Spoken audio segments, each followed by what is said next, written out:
Well, hello, my YouTube friends. So, well, that silver squeeze, I guess no one squeezed the silver or something, but because it didn't help. In fact, it made things, I don't know, worse or better. But I noticed today, okay, that silver's actually coming down in spite of the silver squeeze. Okay, so here's 327. Spot was 34.41. Right? Okay. And then on the day of the silver squeeze, 331, so 4 days later, spot was 33.88, a drop of 53 cents. Okay, and so I went by the coin shop today on April 2nd, before the tariffs hit, I guess. Okay. And then silver's down again. 33.74. That looks like 14, but it's not. It's 74 because one of them was 36.74 and the other was 35.24. But yeah, spot's been dropping from 34.41 to 33.74. So that silver squeeze, I don't know what happened, man. I don't know what happened. So I picked up another Eagle, a 1990 something. What was it again? 1998. Oh, and see that dot? I didn't even see that till just now.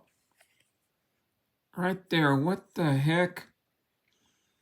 And that's one thing I was telling the girl today. It's so bright in there.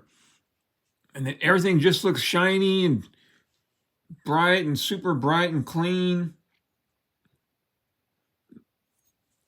We'll see if I can remove that right now. Okay, so I bought that one and this one. Zoom back out. So this is a Southeast Refining, Panama City, Florida. And I think I have another Southeast Refining, a 1 ounce bar in there somewhere. So there's a bird flying off into the sunset or the sunrise, or going to fly too high and burn his wings. But I picked up another generic $1.50 over. I don't know what year this one would be. So I'm okay with generics. You know, I like this better than, you know, like an Atmex generic. So I picked that up. And okay, let's see now. Hold on a second. I was going to use this alcohol prep pad on the Southeast Refining. But now I got to use it on this one. And there's that dot right there. You can see it by the corner right there. So let's give it a gentle.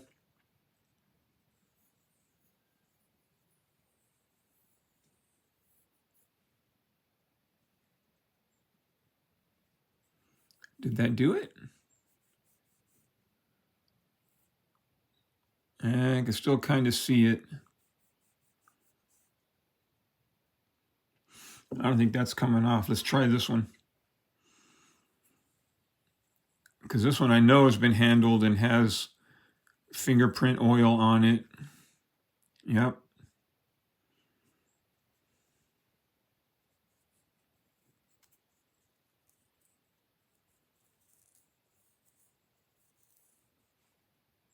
Yeah, wow, look at that one.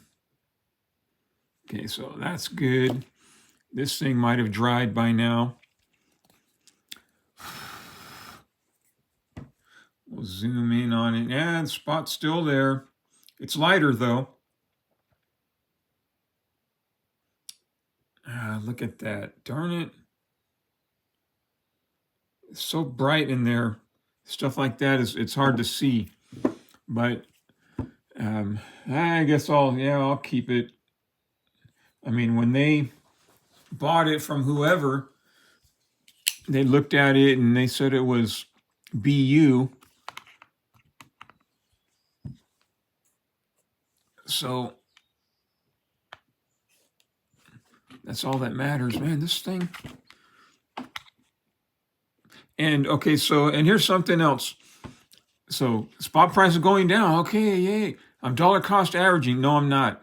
I hate that term, dollar cost averaging, right? Because nothing I buy today can affect what I paid for something last week, last month, last year. Now, if you sell your whole stack all at once, then you would have like an average sale price. And if you kept detailed records of everything you bought and how much you paid and when and where and who you got it from and all that kind of stuff, then you could do the math and find out what your average price was. But dollar cost averaging, I cannot drive down the price of what I bought last month by buying more stuff today. All I can do is hold on to it. And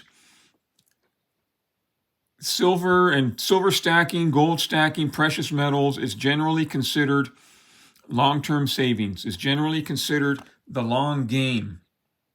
All right, so in my opinion, you should only be buying metals with mad money, with your entertainment money, with money you can live without, money that you could go to the horse races, and if you lost all of it, your bills are still paid and you still have enough gas to get home.